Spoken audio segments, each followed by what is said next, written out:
Multiply 2.4 by 100 using long multiplication. For now, ignore the decimal points. Start with the rightmost digit of the bottom factor, 0. Multiplying by 0 makes this whole row 0. The first partial product is 0.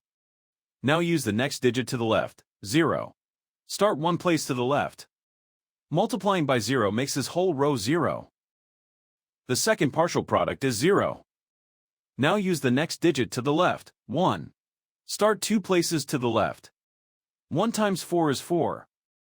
1 times 2 is 2. The third partial product is 2,400. Now add the partial products, working from right to left. The ones and tens columns each add to 0. Move right to left, one column at a time. In the hundreds column, 0 plus 4 is 4. In the thousands column, bring down 2. The product of the whole numbers is 2,400. Count the highlighted digit after each decimal point.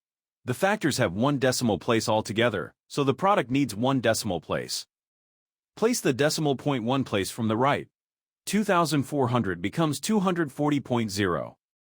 That is simply 240. So 2.4 times 100 is 240.